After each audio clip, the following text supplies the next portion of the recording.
시작할까요? 예, 오늘 시작하겠습니다. 안녕하세요. 반갑습니다. 오늘부터 행시 이순환이죠. 이순환 이제 모의고사 강의 시작하는데 지금 보통 지금 빠르죠. 지금 답안지 특강으로 나갔어요. 이순환 강의가. 보통 다른 학원은 지금 사례집 강의하면서 그다음에 모의 시험을 보죠. 이렇게 해서 이게 14인가? 14인가? 14인가 15인가 하는데 이제 제 강의는 이제 모의 시험만 보고요. 모의 시험 보고 본 다음에 여러분들 이제 사례 강의 여름방학 때 했던 사례 강의를 동영상을 들을 수 있죠. 사례 강의를 이제 여름방학 때 했던 거 있어요. 영상 강의 동영상을 들을 수 있죠. 예.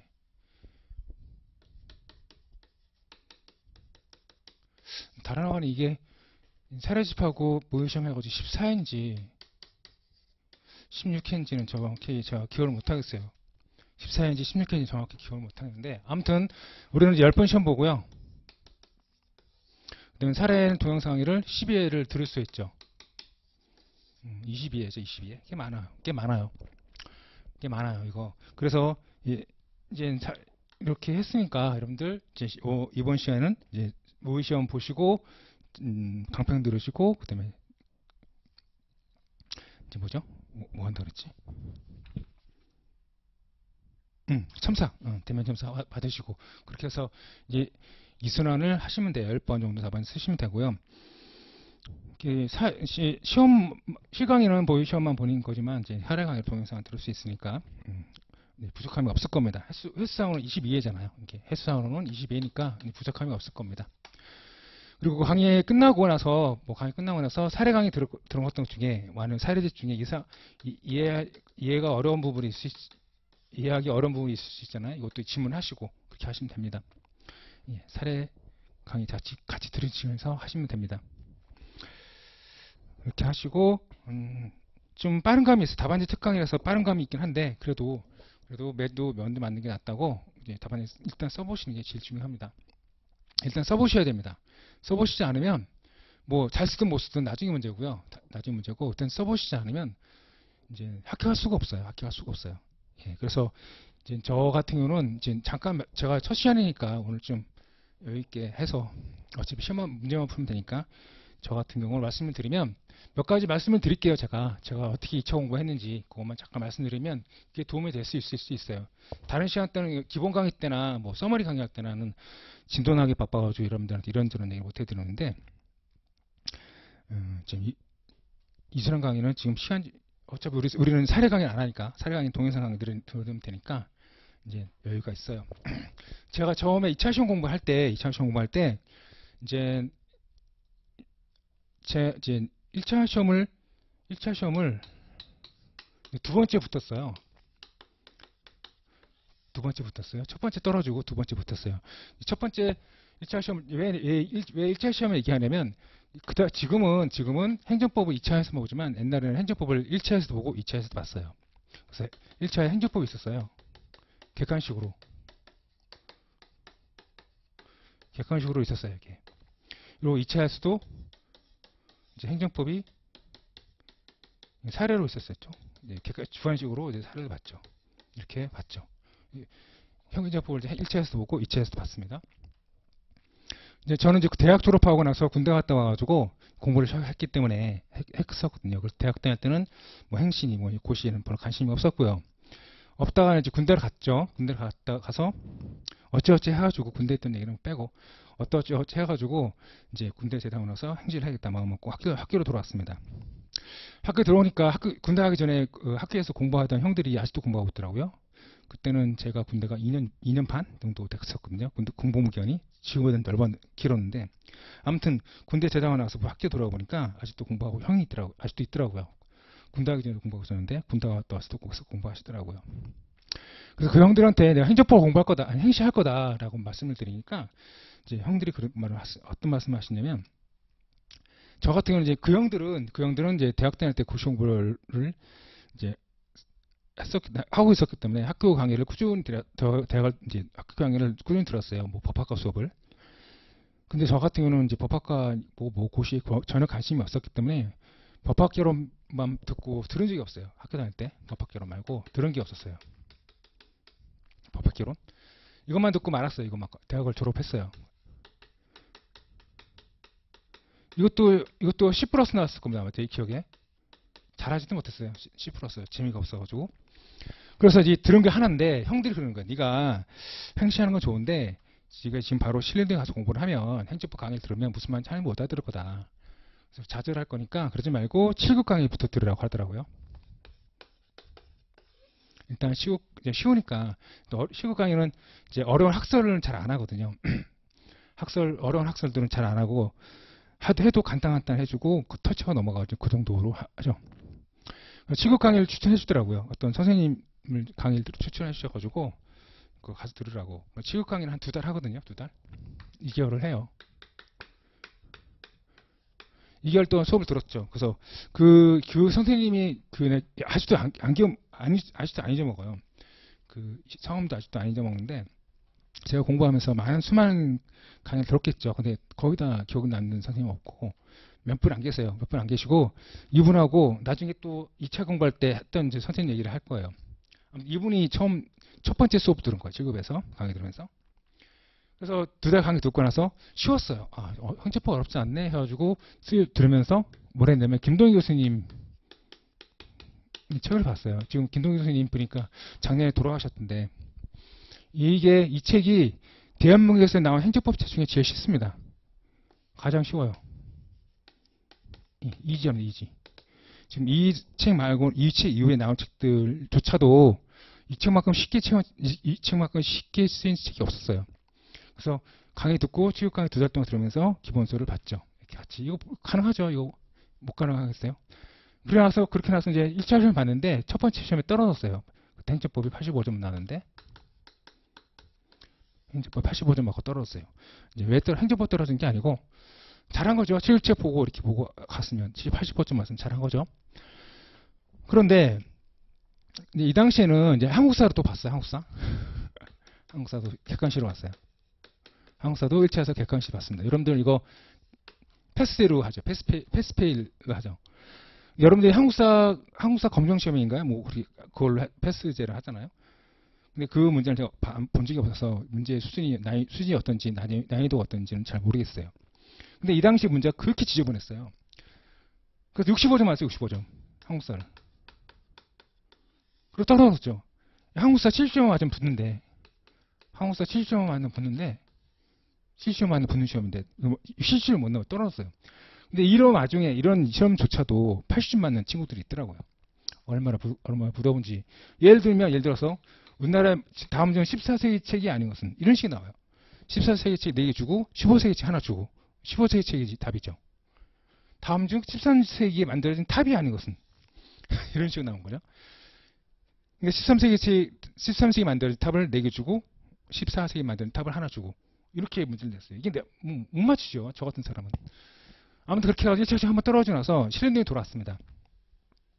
실현동에 돌아와가지고 들어왔어요. 그때 처음에 들어올 때는 저 혼자 들어왔어요. 나중에 1차 시험 붙고 2차 공부할 때는 친구들이나 선후배들이 들어와가지고 심심하지 않고 공부했었는데 그건 나중에 2차 공부할 때고 1차 공부할 때는 혼자 들어왔습니다.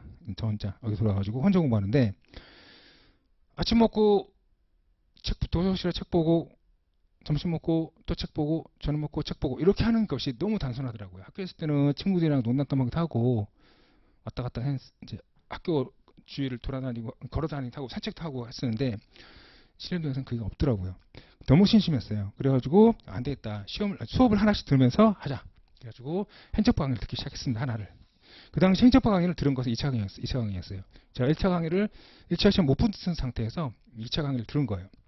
우연한 기회에 그 우연한 기회에 들었던 겁니다. 그래서 이날 이제 첫날 1회 때 이분이 그 당시에 나중에는 유명한 강사가 되는데 이 당시에는 제가 처음 들을 때는 무명 강사였어요. 변호사였는데 무명 강사였어요. 신림동에 강의 시작한 지가 얼마 안 됐던 그런 분이었어요. 단순히 이분에 대해서 뭔가를 알고 들었던 건 아니고 단순히 시간에 맞아가지고 들었던 거죠. 그 당시에도 1타 강사가 있지 않았겠어요? 일타 강사 안 듣고 이제 무명 강사를 듣게 됐죠. 그래서 이게 다음 때는 행운이었어요. 이날 이분이 첫날 강의 듣고 행정법 끝났다는 생각을 했거든요. 그러니까 강의 한번 듣고 취급학원 가서 한번 듣고 수련회 가서 한번 듣고 하니까 행정법이 끝났다는 생각을 들었던 거죠. 그래서 실제로 이제 그걸로 끝났어요. 그 이후로 행정법 때문에 고생한 적은 없는데, 이제 그럼 첫날 뭐 했길래 내가 행정법 끝났다고 생각했느냐. 뭐냐면, 이날 첫날 한 게 뭐냐면, 사례풀이 구조였어요. 사례풀이 구조.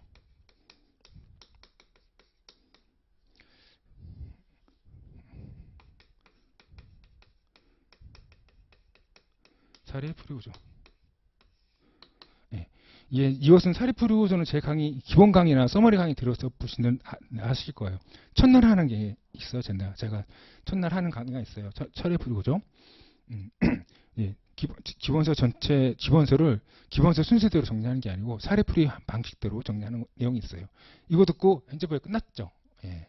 그리고 그 이후로 행정법이 2분 강의 듣고 이제 1차 시험 다시 봤는데, 다시 봐야죠. 1차 시험을.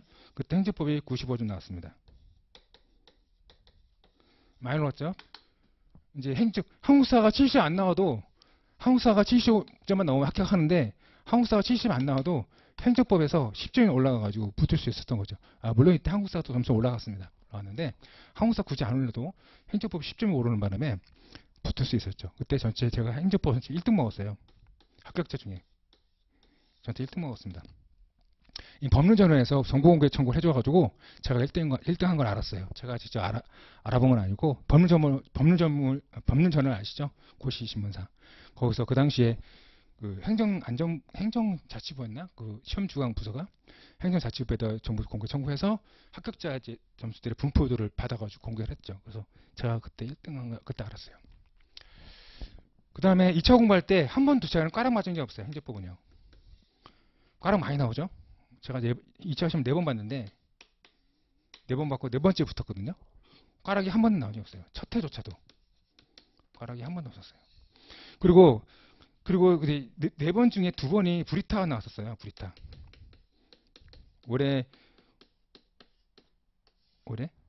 올해인가? 올해 행시가 브리타였나? 아니죠. 올해 변호사 시험이 브리타였죠. 올해 1월달에 봤던 변호사 시험이 브리타였죠. 행시는 브리타가 아니었어요. 여러분들 답안지 쓰기 어려웠을 뿐이지 브리타는 아니었습니다. 근데 브리타에서 2번 나왔는데 불구하고 꽈락이 한 번도 안 나왔어요. 오히려 고득점이 나왔어. 고득점. 5점. 이제 제가 말하는 고득점 뭐냐면 58점 이상을 말하는 거예요. 58점 이상. 지금이랑 그때는 달라요. 지금 행시 점수하고 그 당시 행시 점수 다른데, 그 당시에 행시는 커트라인이 항상 55점이었어요. 평균 55점. 이걸 벗어나지 않았어요. 항상.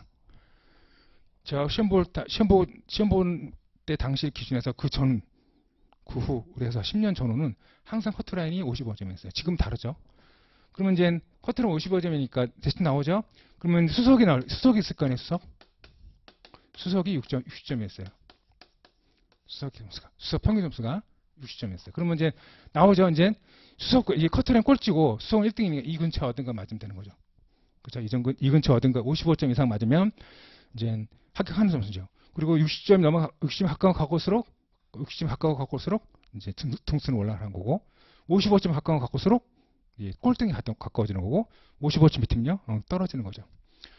그 당시에는 이렇게 점수가 나왔었어요. 지금은 이제 안 그렇죠. 지금 커트라인 60점 넘어가던데, 경제학이 인플레이션이 있어가지고 그럴 겁니다. 아무튼 꽈락이 2번 나왔는데도 꽈락이 한 번 나온 적이 없어요. 오히려 고득점이 나왔다는 거죠. 왜 그러냐면 이 사례풀이 고정 방식을 공부를 했고요. 이제 브리타는 푸는 방식이 있긴 있어요. 브리타를 쓰는 방식이 있어요. 사례집에다 간단히 써놓긴 했는데, 브리타 나오면 이 얘기는 사례집에 써놓긴 했어요. 문제를 잘 보시고 물어보는 개념을 도출하세요. 개념이 딱 하나만 나온 게 아니잖아요. 하나, 2개, 3개가 나올 겁니다. 그럼 이들의 관계를 쓰시면 돼요. 이들의 관계를 쓰시면서 답안지 비슷하게 답안지 물어보는 게 있을 거 아니에요. 이들의 관계를 쓰시면서 답안지에서 문제에서 문제 묻는 방향으로 끌고 나가면 됩니다. 그러면 까레가 절대 안 나옵니다. 오히려 고르죠 나옵니다. 아무튼 하고 싶은 거 말하면 이제 이 사례풀이 구조를 잘 해야 된다라는 겁니다. 길게 말씀드린 건 뭐냐면 이제 행정법 여러분들 행정법 때문에 고생 많이 하세요. 저도 비법대생이기 때문에 행정법이 어렵다 말이 안 되는 거예요. 저도 비법대생이에요. 비법대생. 로스쿨 다닐 때 행정법에서 항상 1등했습니다. 예. 지금은 안 그렇지만 그 당시에 제가 로스쿨 다닐 때만 해도 사법시험 1차 시험 붙고 2차 시험을 뭐 4번, 5번 떨어져가지고 로스쿨 입학했다 그 고수들이 상당히 많았어요. 지금은 안 그렇죠. 근데 그럼에도 불구하고 제가 행정법은 사시 출신을 다 제끼고 제가 1등 먹었어요. 예. 비법대생이기 때문에 뭐 1등, 뭐 행정법 잘하고 못하고 그런 상관이 없어요. 이것을 잘 어떻게 잡아나가냐가 중요합니다. 이것이 잘 잡아나가는 게. 그래서 혹시라도 제 강의 들으신 분들은 다행인데 안 들으신 분들 중에 이런 얘기 제가 들었으면 이걸 좀 노트를 구해서라도 좀 보셨으면 해요. 노트는 여기 학계법원에서 수험소문에서 구할 수 있거든요. 수험소문에서 구할 수 있기 때문에 노트만이라도 보시면 행정법을 쉽게 할 수 있을 겁니다. 행정법이 어렵지 않기 때문에 행정법이 좀 오히려 이제 행시하신 분은 행정법을 잘하는 경향이 있어요. 옛날에 사시생보다도 행시생이 더 행정법을 더 잘했고 요새 로스쿨 생겼잖아요. 그 변호사 시험 보시는 로스쿨 생보다도 행시생이 행정법을 더 잘하는 것 같아요. 왜냐면 무슨 이제 민사법, 형사법, 그 변시나 옛날 사시는 민법, 형법, 민사소송법, 형사소송법 공부하잖아요. 그런 과목들이 그 과목들하고 그 민사법, 형사법이 있고 민사법은 민법이 있고 민사소송법이 있어요. 민사소송법, 형사법은 형법이 있고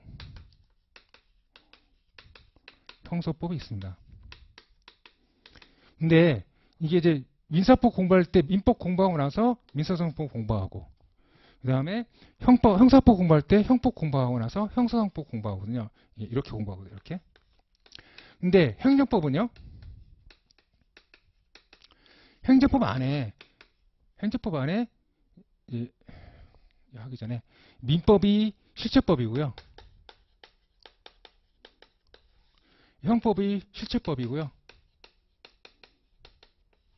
그 다음에 민소법이 절차법이죠. 소송절차법, 소송법이나 절차법이랑 똑같은 말인데 소송법, 형사법도 소송법 이렇게 합니다. 이게 실체법에서는 민법에서는 어떤 권리가 인정되는가를 공부하고요. 그 다음에 권리만 인정되면 안 되는 거잖아요. 권리를 실현시켜야 되잖아요. 그럼 권리를 실현시키기 위해서는 소송 절차 통해서 민사소송 절차 통해서 어떻게 권리를 실현할 수 있는가를 공부를 하죠. 이렇게 공부하고 이렇게 공부하죠. 형법도 마찬가지죠. 형법은 범죄가 무엇인가 공부를 하죠. 범죄가 무엇인가 공부를 했어요. 범죄가 나타났어요. 그러면 범죄자다라고 끝나는 게 아니잖아요. 이 사람을 이제 교도소에 보내잖아요. 교도소에 보내는 과정이 형사소송법이죠. 그래서 실체법 공부하고 소송법 공부하고 실체법 공부하고 소송법 공부를 해요. 근데 행정법은요, 실체법하고요, 소송법이 섞여 있어요. 그래서 이 구조가 다르기 때문에, 민사소송법이나 형사법이나 이거하고 행정법하고 방법이 다르기 때문에, 옛날 사법시험 준비하는 친구들, 지금 로스쿨 다니는 로스쿨 생들이 행정법을 어려운 이유가 이거예요. 민법은 민법대로 공부하고 소송법은 소송법대로 공부하고 형법도 형법대로 공부하고 형사소송법대로 공부하면 되거든요. 이 안에서 체계를 잡고요. 실체법은 실체법대로 이 안에서 체계를 잡고 소송법은 소송법대로 이 안에서 체계를 잡으면 돼요. 그런데 행정법은 섞여 있단 말이죠. 이것을 뒤죽박죽 돼 있어요, 책들이. 그래서 이것을 잘 정리해 놓은 게 사례풀이 구조입니다. 이렇게 생기기 때문에 여러분들이 특히 이제 로스쿨 사는 친구들이 어려워하세요. 근데 행시하신 분들은요, 이거 안 하잖아요. 이거 안 하기 때문에 오히려 더 쉽게 이제 공부를 할 수 있습니다. 무슨 얘기 하다가 이렇게 됐는지 모르겠는데, 아무튼 사례풀이 구조 중요하다. 사례풀이 구조. 그래서 됐고요. 이렇게 하고 이제 문제를 들어갑시다.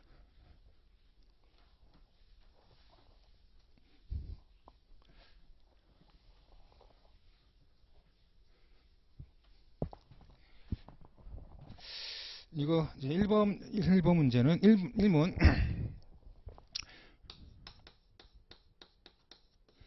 1문 보면 1순환 때는 제가 수리를 1순환 때는 수리를 요하지 않은 신고를 냈지만 2순환 때는 수리를 요하는 신고를 냈습니다. 수리를 요하는 신고,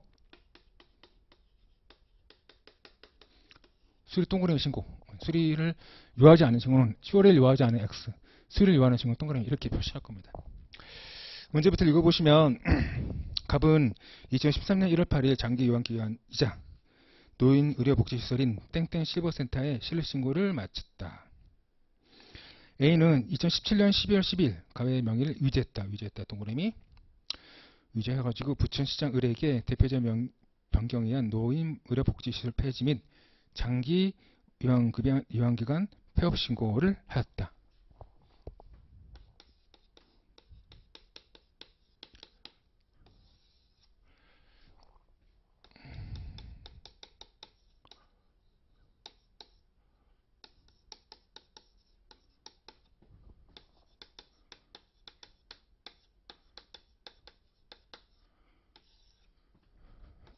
이렇게 덮죠.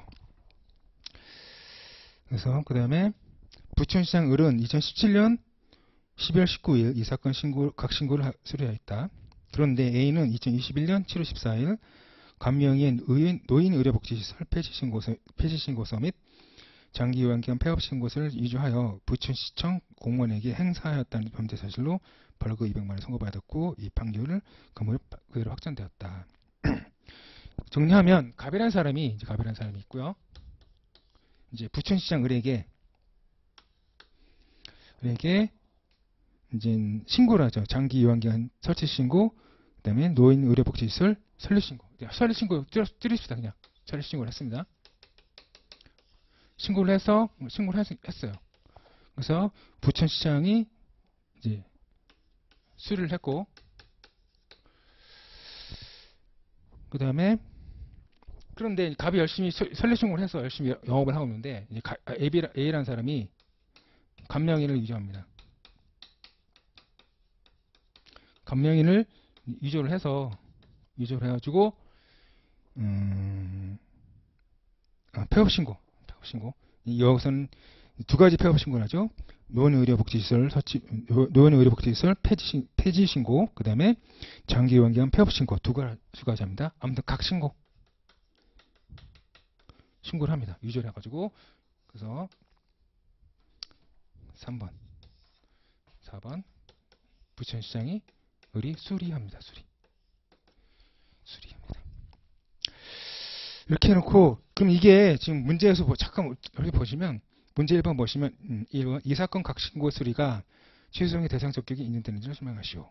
대상 적격, 이 신고의 수리죠. 신고의 수리가 처분이냐 이걸 묻는 거죠. 대상 적격이 있는다는가 처분이냐. 이게 첫 번째, 이 처분이냐.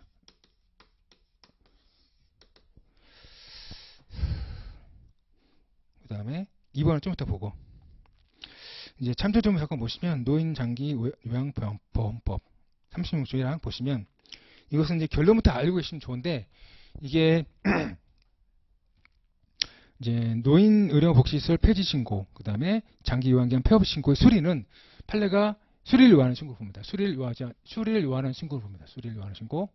판례를 알고 계셔야죠. 판례를. 그럼 수리를 요하는 신고인데, 수리를 요하는 신고가 어떻게 법에 규정되어 있는지 잠깐 보세요. 30조랑 보시면 1항 장기 요양기관의 장은 폐업하거나 휴업하고자 하는 경우에 폐업이나 휴업 예정일 전 30일까지 특별자치시장, 특별자치도지사, 시장 군수구청장에게 신고해야 한다. 신고해야 한다 라고 됐어요. 신고하면요, 이게 신고하면요, 폐업이죠. 폐업하거나 휴업할 때 신고를 해야 한다는 거죠. 이게 신고하면요, 이제 행정청이 이 신고가 요건을 갖추는지 안 갖추는지를 판단해서 수리한다는 거죠. 그래서 이렇게 규정되어 있으면 이게 수리를 요하는 신고구나 라고 생각하시면 됩니다. 노인복지법도 마찬가지입니다. 삽입주 보시면 변경 페이지 1항 제33조 2항의 규정에 의하여 밑에 줄 위하여 노인의료복지시설을 설치한 자가 그 설치 신고 사항 중에서 보건복지부령이 정하는 사항을 변경하거나 그 시설을 폐지 또는 휴지하고자 할 때에는 밑에 줄 시장군수구청장에게 미리 신고해야 한다. 이것도 신고죠. 신고해야 한다. 신고하면 행정청이 이 신고 여건을 갖추는지 봐가지고 수리를 할지 안 할지를 결정한다는 거죠. 그래서 이것은 수리를 요하는 신고다. 이렇게 결론을 알고 이제 들어가셔야 됩니다. 결론을 알고 들어가셔야 됩니다.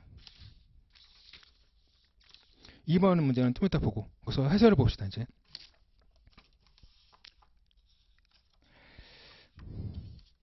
그래서 이제 행정법 사례 문제 풀 때는 목차가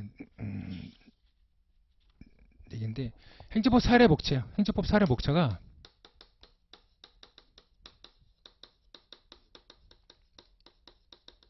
목차를 잠깐 보시면 목차 구성할 때 좀 요즘 아시면 좀 편한 면이 있거든요. 그러니까 보통 목차 개수가 4개가 나와. 4개.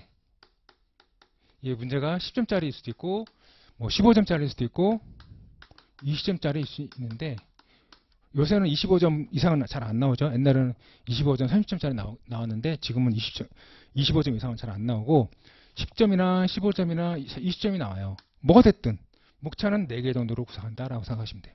제 사례집 강의 들으실 테니까 아시겠지만 사례집 쭉 보세요. 거의 대부분의 문제가 목차 4개예요. 4개. 4개가 나와요.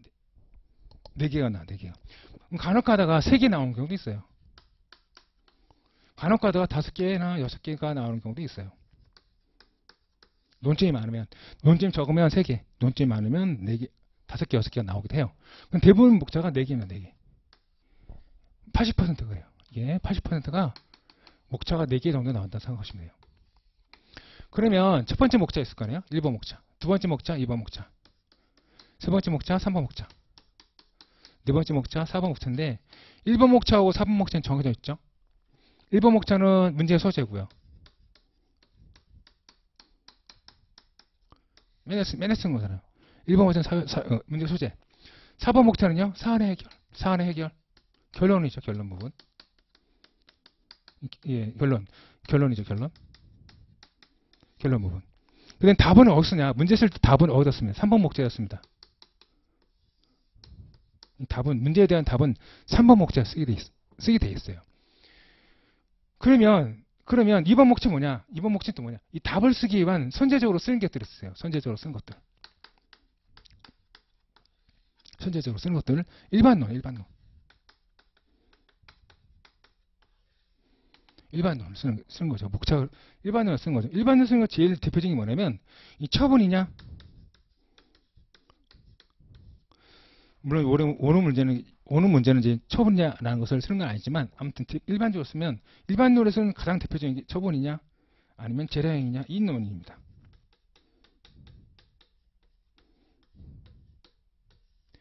이 논의가 제일 대표적이에요.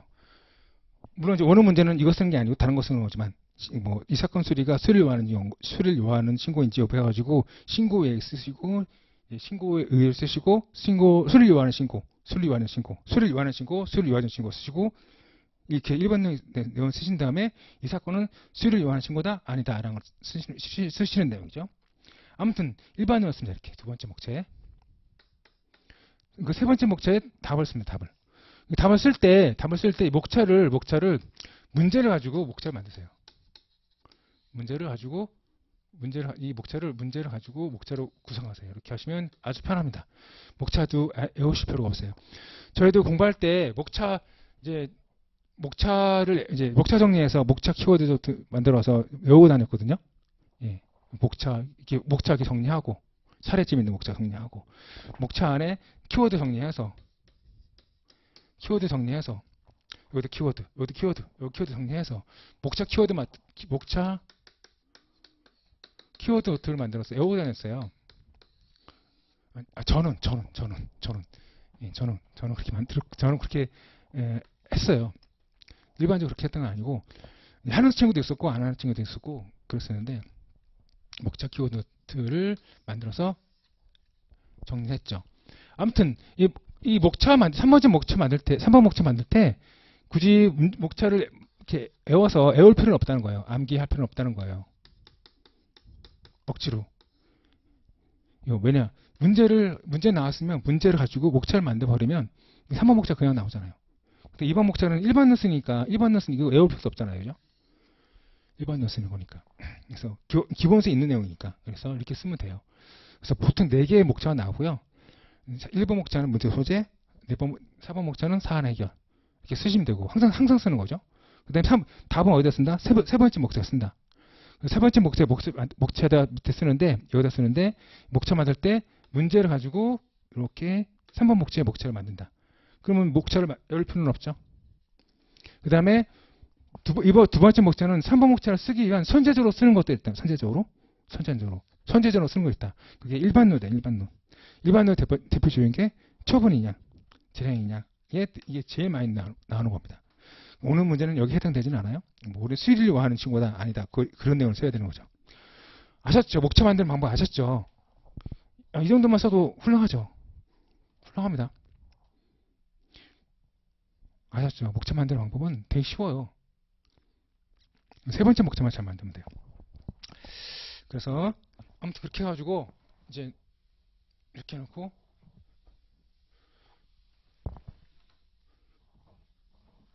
오늘 문제에 맞춰서 봅시다. 문제 소재.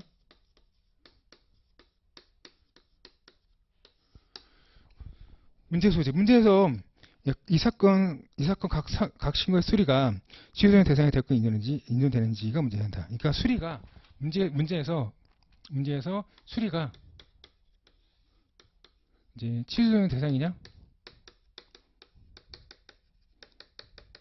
라고 묻고 있잖아요. 그러면 문제 소재에서 우리는 수리는 이 사건 수리가 각 신고의 이 사건 각 신고의 수리가 수용의 대상인가? 라고 문제가 왔으면 우리는 알고 있잖아요. 수리를 요하는 신고가 있고 수리를 요하지 않는 신고가 있다는 거죠. 그러면 수리를 요하는 신고는 대체적으로 다 처분서 인정하고 수리를 요하지 않는 신고는 대체로 처분성을 인정하지 않는데 예외적으로 인정되는 경우가 있죠. 대체적으로 일반적인 얘기입니다. 그러면 나왔죠. 그래서 이 사건 신고의 수리가 수리를 요하는 신고인지 수리를 요하지 않는 신고인지가 문제된다. 그렇죠? 당해사 문제 해설 보시면 문제 소재 보시면 당해사에서는 1번 이 사건 각 신고가 수리를 요하는 신고인지 수리를 요하지 않는 신고인지 수리를 요하는 신고인지가 문제된다. 첫 번째 문제죠. 우리는 알고 있어요. 수리를 요하는 신고다는 걸 알고 있어요. 두 번째, 이 사건 각 신고가 수리를 요하는 신고에 해당한다면 취소용 대상이 되는지가 문제된다. 이렇게 쓰는 거죠. 문제에서 이 사건의 각 신고의 수리가 취소 대상이 되는가가 문제가 됐으니까 수리에는 수리를 요하는 신고와 수리를 요하지 않는 신고가 있다. 그럼 이 사건에서 수리가 수리를 요하는 신고인지 수리를 요하지 않는 신고인지 구분하시고요. 우리 결론을 알고 있단 말이에요. 알죠. 이것은 수리를 요하는 신고다. 수리를 요하는 신고면 처분인가? 한 번 더 써주라는 거죠. 이 문제 소재예요. 됐죠? 세 줄밖에 안 나오죠. 여러분들 지금 절차가 다 쓰면 답안지는 2줄 정도 쓸 수 있을 겁니다. 이렇게 쓰시고 그 다음에 이제 세 번째 목차부터 가볼까요? 세 번째 목차부터. 문제가 뭐예요? 이 사건 각 신고의 수리가 취소용 대상이 되는 대상적이 있는데는 설명하시오. 이걸 쓰시면 돼요. 이 문제를 쓰시면 돼요. 보시면 제 해설지 보시면 이 사건 각 신고의 수리가 이 사건 각 신고의 수리가 취소용 대상이 되는지 여부.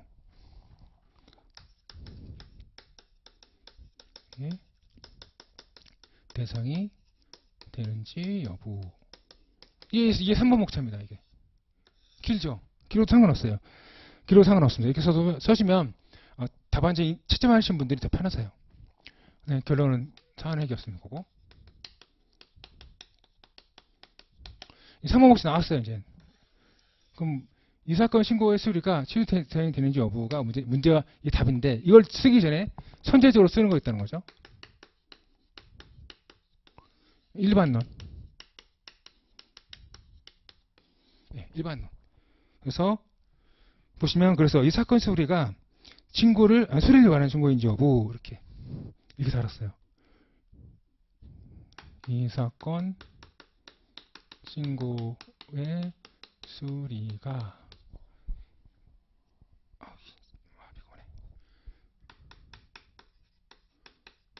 수리를 요하는 신고인지 여부 이렇게 쓰고 있어요. 그러니까 그 전에 여기서는 두 번째 목적에서는 일반론을 쓴다고 그랬잖아요. 일반론.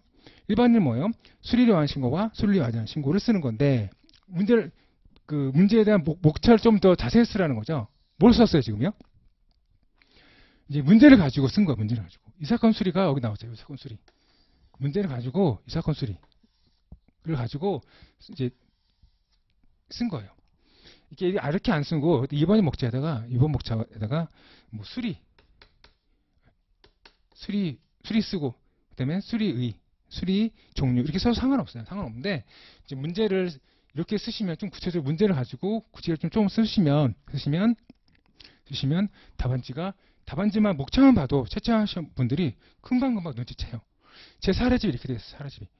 그리고 수리를 요하는 신고이다. 인지 없을 때 문제다가 내가 목차에다가 수리를 요하지 않는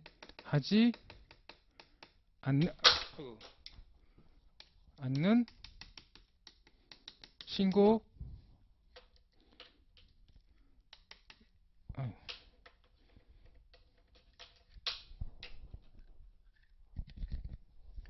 신고인지 여부라고 안 쓰고 있죠. 그러니까 수리를 요하지 않는 신고인지 여부라고 안 쓰고 있죠. 뭐라고 쓰겠어요? 수리를 요하는 신고인지를 쓰고 있어요. 그러니까 무슨 말이냐면 우리는 내 답안 쓸 때 이 사건 각 신고의 수리가 수리를 요하는 신고라는 것을 알고 답안을 쓰는 거예요. 쓰니까 문제에다가 결론을 쓰는 거죠. 문제 자체에다 결론을 써놓는 거야 이렇게. 이 사건 신고 수리가 수리를 요하는 신고인지 여부. 맞아요. 네, 이렇게 쓰는 거예요. 그래서 이렇게 써놓고 일반론을 이렇게 써놓고 목차를 좀 구체적으로 써놓고 구체적으로 쓰는데 목차도 어떻게 쓴다? 문제를 가지고 이 사건 수리 신고, 이 사건 수리 신고, 이 사건 수리 신고 똑같죠? 가지고 결론을 써놓은 거죠. 결론. 미리 결론을 써놓은 거예요 지금. 채점하는 사람이 목차만 보면 어떻게 쓰는지 다 알 수 있게끔 쓰는 거죠. 조금만 노력하시면 이게 되는 거거든요. 그러면 고득점 나옵니다. 그리고 제가 공부할 때 제가 왜 이걸 배웠냐면 저는 모강을 열심히 했었는데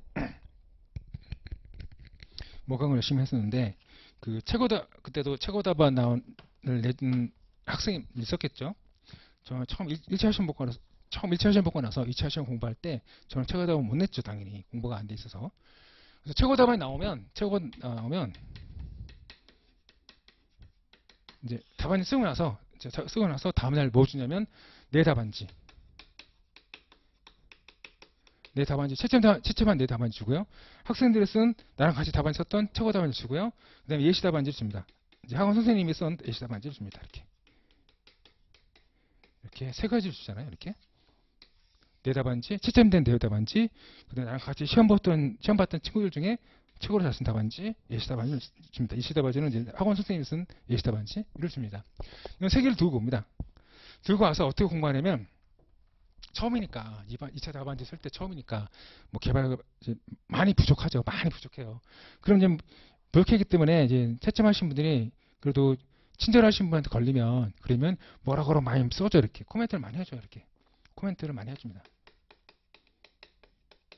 코멘트를 많이 해주면 이제 이게 도움이 많이 돼요. 왜냐면 이제 시험장에서 실수하는 것보다 연습할 때 실수하는 게 더 좋거든요. 실수해서 틀리면 누가 이렇게 지적해줬단 말이죠. 그건 머릿속에 오래 남아가지고 시험장에 실수 안 하거든요. 아무튼 고맙게도 코멘트를 많이 해준 답안지 채점을 받으면 이제 기분 좋게 두고 옵니다. 그래서 열심히 읽어봅니다. 내 답안지 하고 이제 예시 답안지를 읽어봅니다. 이렇게 해서. 그래서 비교하면서 읽어봅니다. 예시 답안지 읽어보고 학원의 선생님이 쓴 예시 답안지 읽어봅니다. 그 다음에 이렇게 끝나는 게 아니라 최고 답안을 또 읽어봐요. 예. 대체로 잘 썼어요. 내가 봐도 정말 잘 썼어요. 나는 언제 이런 답안지를 쓸까? 생각하면서 이제 항상 열받으면서 공부를 했었는데 최고 답안지를 봅니다. 그럼 최고 답안지를 해서 항상 모든 논점 잘 쓴 건 아니거든요. 어떤 논점은 정리해서 잘 쓴 게 있고 어떤 논점은 부실한 면이 있어요. 그럼 이거 가지고 보충을 합니다. 이렇게 제가 연필로 이렇게 볼펜으로 이렇게 최고 답안에 대한 연필을 좀 카피를 해놓습니다. 이게 예시 답안 참고해서 보충합니다. 보충한 다음에 뭘 하냐면 최고 답안을요 복사하기 시작합니다. 복사 뺏기기 뺏기기를 합니다. 열심히 뺏기는 겁니다. 10번 넘게 했어요. 10번 넘게. 네. 이것을 작업을 10번 넘게 했어요. 하니까 어떤 걸 찾았냐면 제가 답안지 쓰는 방식이 이렇거든요. 문제 소재하고 사안 해결은 모든 답안지 이렇게 쓰는 거고 2번 목차하고 3번 목차 만들 때 3번 목차는 문제를 쓰고 그 다음에 2번 목차는 2번 목차 쓸 때는 이 3번 목차 쓰기 이전에 쓰는 선제적인 것을 일반론을 쓰는데 이거조차도 목차 만들 때 문제를 가지고 활용한다. 이렇게 활용해서 그러면 이렇게 문제에다가 결론을 이렇게 암시하고 이런 답안지가 많았어요. 이 최고 답안에서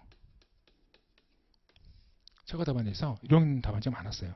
그리고 제 사례집도 이런 식으로 써놨어요. 대부분이. 그렇다 100%는 아니고요. 한 80% 정도. 100% 아니고. 왜냐면 문제에 따라서는 이렇게 만들기가 좀 곤란한 문제들이 있어서 곤란한 문제가 있어가지고 거의 대부분 80%는 넘을 겁니다. 이렇게 만들었어 문제를. 그래서 목차 만드는 것도 어렵지 않아요. 조금만 신경 쓰면 목차를 제 사례집 보시면서 이렇게 만들었다는 것을 인식하시고 보시면 의도하고 보시면 목차도 열 필요도 없구나. 몇 번 연습하면 되는구나 라고 이해할 수 있습니다. 이건 다 내가 만든 게 아니고요. 옛날에 공부할 때 최고 답안지를 보고 베끼면서 저도 자연스럽게 습득이 됐던 거죠. 덕분에 이제 저도 행정법을 잘할 수 있었고요. 아마 이 친구들은 다 시험 붙지 않았겠어요? 그죠? 뭐라도 누군지 모르지만 시험 다 붙지 않았겠어요? 소설 길었는데 아무튼 그래서 목차를 이렇게 만드는 겁니다. 이렇게 이 사건 신고의 수리가 수리 요한 신고인지 여부 지금 나는 수리 요한 신고다는 결론을 내기 위해서 목차 자체에다 결론을 암시하는 겁니다. 그래서 이제 신고의 쓰시고요. 그 다음에 종류가 있죠.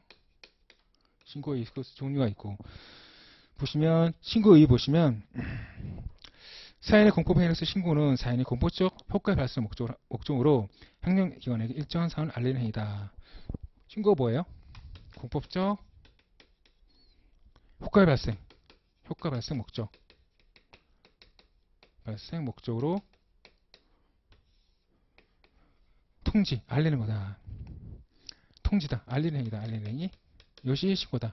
신고의 종류에는 수리를 요하는 신고가 수리를 요하지 않는 신고가 있다.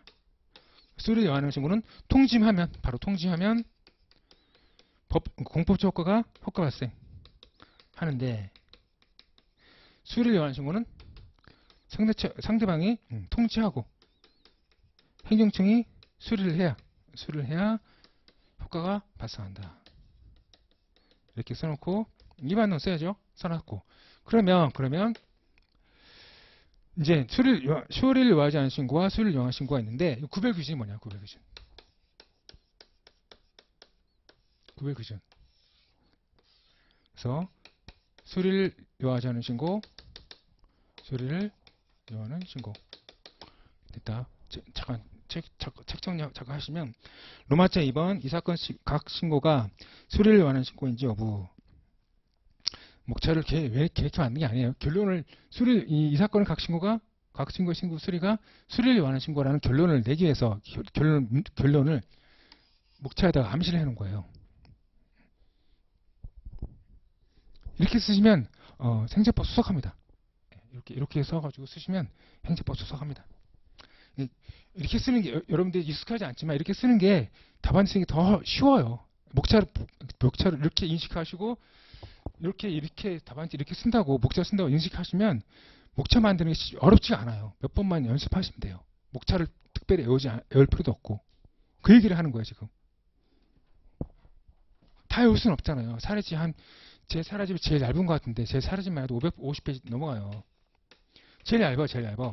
제 사례집이 550페이지인데 실년도에 나오는 사례집이 제일 얇아요.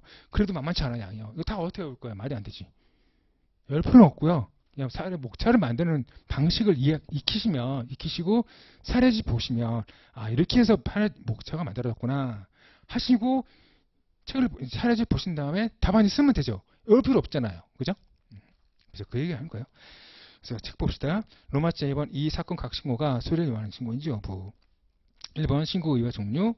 사연의 공포행위의 신고는 사연이 공포 촉구의 발생을 목적으로 상대 행정기관에게 일정한 사항을 알리는 행위를 의미한다. 여기서 보시면 수리를 요하는 신고는 사연이 행정기관에 일정한 사항을 통지하고 도달함으로써 효과가 발생하는 신고를 의미하고 수리를 요하는 신고는 사연이 행정청에 일정한 사항을 통지하고 행정청이 수리함으로써 수리 동그라미.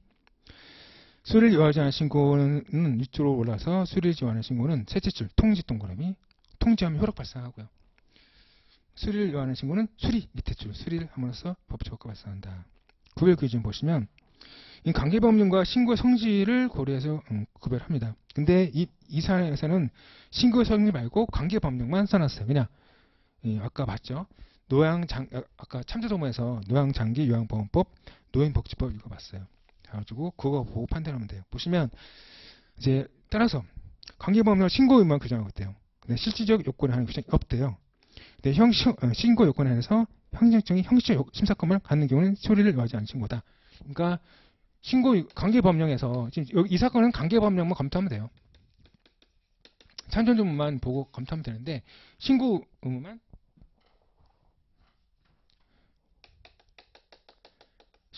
규정하고 있어요. 그러면 수리를 요하는 신고다. 그 다음 뭐라고 되어 있어요? 실질적 요건에 관한 규정이 없다. 실질적 요건에 관한 규정이 없다. 그러면 이것도 수리를 요하는 신고. 세 번째 뭐예요? 형식적 심사권에 규정되어 있다. 이것도 수리를 요하는 신고다. 근데 이 사람은 뭐야? 신고 의무만 규정되어 있잖아요. 신고 의무. 아니죠. 신고 의무가 아니라 이 사람은 신고 의무가 된 게 아니죠. 이 사람은. 신고 의무 규정하고 뭐 하냐면 그 다음에 세 번째 줄 반면에 2번 관계법령에 수리 의무가 규정이 있는 경우 수리 의무 그 다음에 실질적 요건이 있어요. 그 다음에 실질적 심사권 을 갖고 있으면 이렇게 규정되어 있으면 수리를 요하는 신고다. 이렇게 해놓고 이제 사안 검토들 하죠. 사안의 적용. 판례가 있어요. 판례가 수리를 요하는 신고다. 수리를 요하는 신고다. 라고 하고 있습니다. 됐습니다. 이렇게 해서 그 다음에 2번 로마자 2번 수리를 요하지 않은 신고와 수리를 요하는 신고의 구별 기준. 이는 관계법령과 신고의 성질을 고려해 구별한다. 따라서 1번 관계법령에서 신고 의무만을 규정하고 있는 경우 실질적 요건에 관한 규정이 없는 경우 신고 요건 안에서 행정청이 형식적 심사권을 갖는 경우에는 수리를 요하는 신고에 해당하고 반면에 2번 관계법령에 수리 의무 규정이 있는 경우 실질적 요건에 규정이 있는 경우 행정청이 실질적 심사권을 허용하고 있는 경우에는 수리를 요하는 신고로 볼 수 있다. 사안의 적용 판례가 있어요. 이와 관련한 판례는 장기요양기관의 폐업 신고와 그 다음에 노인의료복지시설의 폐지 신고는 행정청이 관계법령에 규정한 요건을 맞는지를 심사한 후에 수리하는 이른바 수리를 필요한 신고에 해당한다고 판시하고 있습니다. 따라서 당사안의 이 사건 각 신고는 수리를 요하는 신고에 해당한다. 이제 결론이 하나 났어요. 여기서 이제 수리를 요하는 신고다. 쭉 이렇게 쓰고선 2번 목차 쓰고선 이제 1번 로마자 2번에 1번, 2번, 3번 해서 이제 사안은 수리를 요하는 신고다.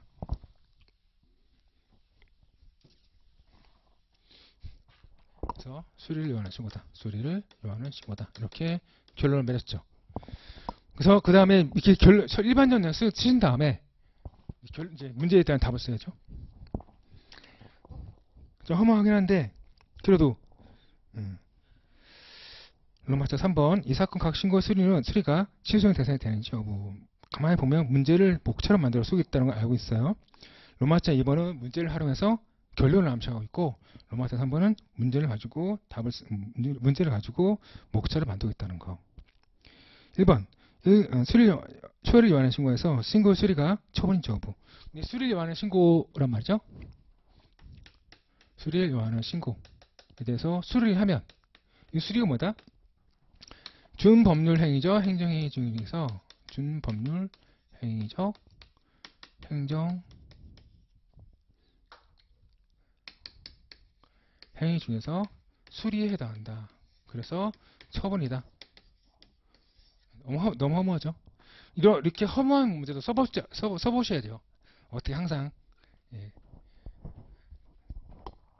그렇다고 해서 맞아 생겼어요. 그래서 보시면 수리를 요하는 신고에서 신고의 수리는 준법률행위적 행정행위 중에서 수리에 해당한다. 따라서 신고 수리는 처분에 해당해 시소의 대상이 된다. 산하 적용 똑같은 내용입니다. 그래서 이 내용입니다. 됐고요. 그 다음에 사안 해결 결론 맺으셔야죠. 이 사건 각 신고의 수리는 처분에 해당한다. 그 다음에 문제 들어오셔서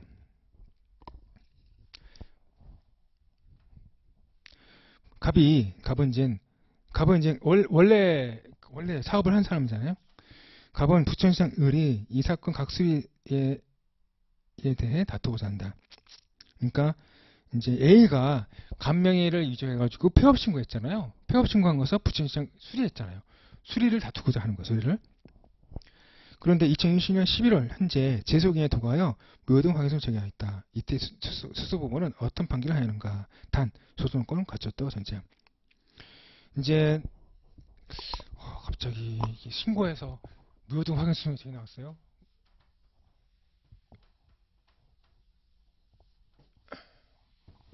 갑자기 신고해서 무효등 확인서가 나왔네. 이제 이건 뭐냐면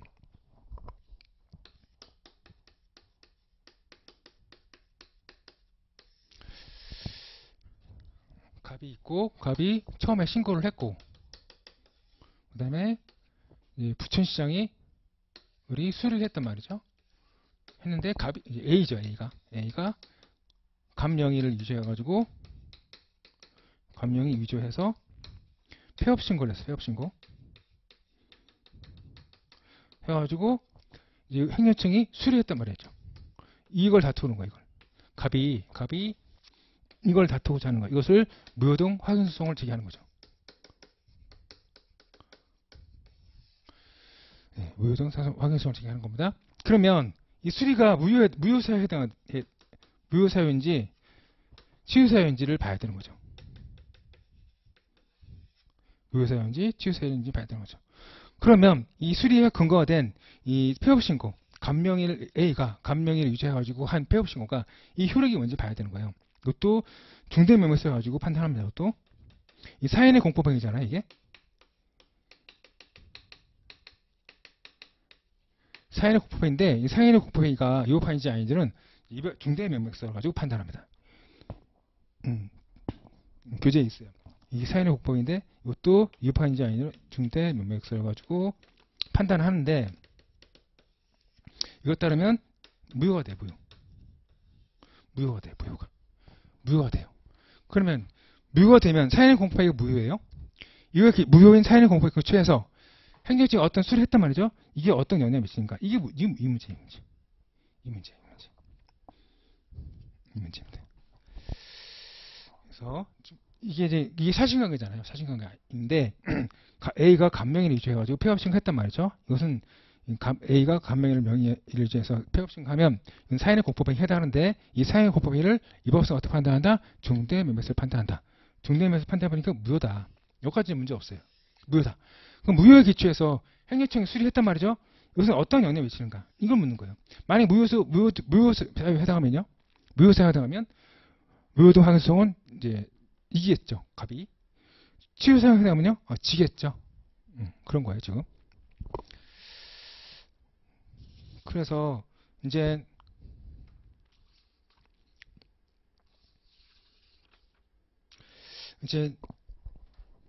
두 번 목차 보시면 2번 목차 있고 3번 목차.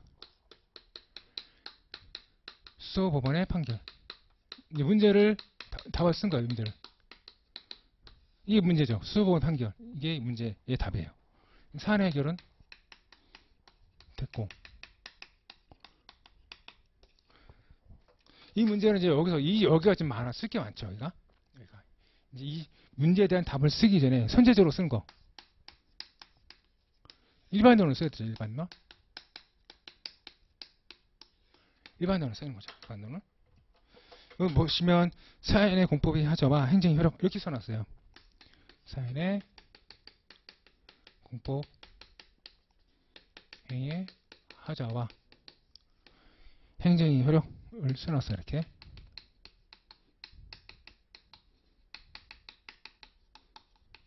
근데 두 번째 목차는 그냥 기본서에 있는 것들을 그대로 가져왔죠. 예. 굳이 이 문제를 활용해서 답안 쓰기 좀 곤란해서 그냥 이렇게 써놨습니다. 이렇게 바꿀 수도 있어요. 이렇게 바꿀 수 있어요. 이렇게 바꿀 수 있어요. 이렇게 어떻게 바꿀 수 있냐면 굳이 이렇게 할 필요 없는데 감명의 쓸 게 많아요. 감명의를 위조하여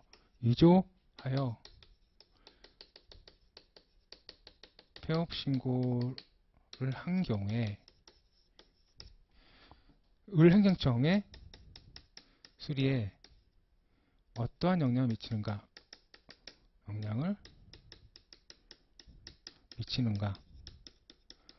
정도로 이렇게 목차를 이렇게 만들어도 돼요. 너무 기니까 그냥 기본서에 있는 목차 만든 거 그냥. 그래서 그걸 이해하시고 그럼 다 이렇게 써도 사연의 공법의 하자가 뭔지 아시잖아요. A가 감명의 위조를 해가지고 폐업 신고한 거고. 그러면 행정위는 뭐예요? 행정청이 을이 수리했단 말이죠. 이 수리에 어떤 영향을 미치는가를 나타내는 거죠. 예. 그래서 2번 목차는 문제를 활용해서 만들지 않았지만 문제를 활용해서 만들면 목차가 너무 지저분해져가지고 그냥 기본서에 있는 목차를 만들었습니다. 그래서 이제 들어가기 전에 잠깐 해설지 4페이지에 문제 소지 잠깐 볼까요? 일단 봅시다. 뭐라고 써놨는지. 당해사항은 사연의 공포행위 하자에 있는 경우에 그에 관한 행정이 어떤 영향을 미치는지 관련된 문제이다. 당해사안에서 A가 감명의의 노인의 의료복지시설 폐지신고서와 장기요양기금 폐업신고를 위조하였으므로 둥tem맵에 따르면 신고행위 자체가 효력이 없다. 써놨죠. 둥tem맵에 여기를 목차를 별도로 만들어도 돼요. 여기다가 여기 이 A가 감명의를 위조해서 폐업 신고한 것은 정대명에 따르면 이거 무효다 이라는 것을 여기 2번 목차 앞에다가 다시 목차를 또 만들어서 해야 돼요. 이렇게 이 내용을 다 쓰셔도 상관없어요. 쓰고 3번 목차가 될 테고 여기가 4번 목차가 될 테고 5번 목차가 되겠죠. 이렇게 써도 상관없어요. 나눠서 써도 상관없습니다. 네 번째 줄. 이러한 무효인 신고행위에 근거한 부천시장 의뢰 수리행위 효력이 수요사에 불과한지 또는 무효사에 해당하는지에 따라 수소문 판결의 내용이 달라진다.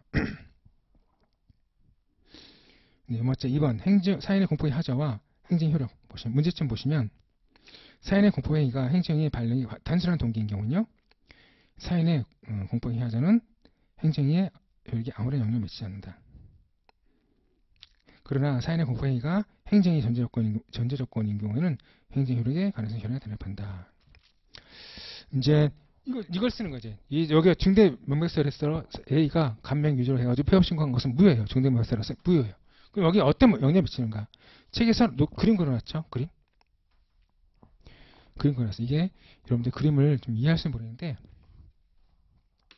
갑의 신고 A의 신고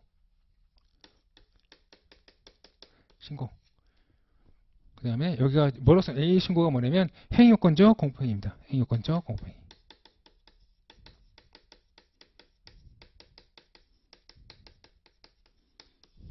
이렇게 했단 말이죠. 여기 하자 했단 말이죠. 그 다음에 이제 을행정청이 수리했어요. 을 수리.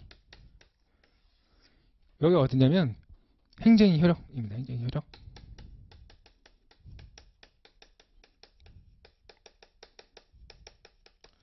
그럼 A 신고가 했는데 A 신고가 일단 이론적으로 쓰면 단순한 위법 사유에 불과해요.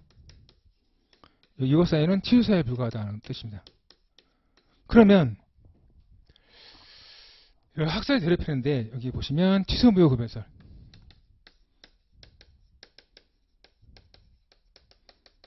이게 다유설 판례고요. 이게 취소 무효 구별설이 다유설 판례고요. 원칙적 취소설, 원칙적 취소설이 있어요. 원칙적 취소설. 이게 소설입니다. 그래서 A의 신고가 단순한 위법 사유에 불과해요. 취소 사유에 불과해요. 그러면 이제 취소 무효 구별설은 이것도 위법 사유에 불과하다. 취소 사유에 불과하다. 취소 사유에 불과하다 무슨 말이냐면 을행정청이 수리를 취소하지 않는 한 효력이 있다는 뜻이에요. 취소 사유에 불과하다는 것은 효력이 무슨 위법 사유에 불과하다, 취소 사유에 불과하다는 것은 일단 유효하다는 뜻입니다. 왜냐? 직권 취소하기 전까지, 아니 취소하기 전까지, 직권 취소하기 전까지, 아니면 행정법원이 취소 판결하기 전까지, 취소 전까지는 유효하다는 뜻입니다. 왜? 공정력 때문에. 예. 그 다음에 원칙 취소는요, 여기도 취소사유에 불과하죠. 여기도 취소사유에 불과합니다. 근데 A 신고가 이제 여기 뭐라고 했냐면 무효사유에 해당해요. 아니면 부존재예요. 아니면 철회했어요. 부존재 철회했어요. 그러면 취소 무효 구별설 때는 여기 무효가 돼, 무효가. 그 다음에 원칙 취소에 따르면 이것도 취소사유입니다. 그래서 이게 취소 무효 구별설이 다유설 판례인데 이 A의 신고가 무효라면요, 을의 수리도 무효다, 이런 뜻입니다. 이렇게. 그러면 갑은 무효등 확인청구 제기됐으니까 했으니까 수리가 무효라는 것을 확인해달라고 무효등 확인청구 제기했잖아요. 그럼 수리 효력이 뭐예요? 무효니까 승소 판결, 청구 인용 판결 나오겠죠. 됐죠? 이겁니다. 이 내용입니다. 이게 2번 목차는 지우고 이게 2번 목차 내용입니다. 이렇게 2번 목차 내용입니다. 문제점 아까 받고 학설, 취소 무효 구별설, 원칙적 취소설 그림 됐고, 판례 보시면 이 판례를 낸 거예요. 문제를 보시면 판례는 취소 무효 구별설에 따라서 장기 요양기관의 폐업 신고와 의인 의료복지시설의 폐지 신고가 당연 무효임을 불구하고 행정지 일을 수리한 경우에 그 수리 행위도 당연 무효라고 보았다. 그러니까 이 판례 뭐예요? 이 A가 간명의 의조를 폐업 신고한 것이 등대명에 따라서 무효이므로 당연히 이에 기초해가지고 행정청이 수리한 것은 뭐다? 이것도 무효다. 그런 뜻이에요. 이것도 무효니까 이것도 무효다. 그런 뜻이에요. 그런 뜻. 이 문제를 하려면 된 거예요. 이렇게 해놨어요. 이제 문제 끝나면 안 되죠. 넘어가셔서 4페이지에, 요 페이지에 검토 및 사안의 적용 검토 보시면 이제 취소 무효 구별설을 한 거예요. 취소 무효 구별설로 보시면 취소 무효 구별설이 사안의 권리보호와 행정법 관계의 안정 조화시키는 점에서 타당하다. 따라서 A가 간명의 노임 의료복지시설 폐지 신고서와 장기요양기관 폐업 신고서를 유지하였으므로 신고의 자체가 효력이 없다. 그러니까 이 얘기를 하는 거예요. 폐업 신고 자체가 효력이 없다. 그런데 취소 무효 구별에 따르면 이제 부천상 의뢰 수의 행위도 무효다. 이것도 무효다. 그런 뜻입니다. 그러면 무효예요.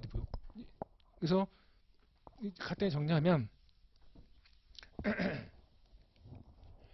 취소 무효 구별설에 따르면 A의 신고가 무효니까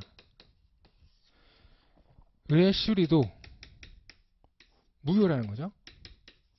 무효니까 이제 갑은 을을 상대로 이 수리를 무효돼서 무효 등 확인 소송을 제기한 거잖아요.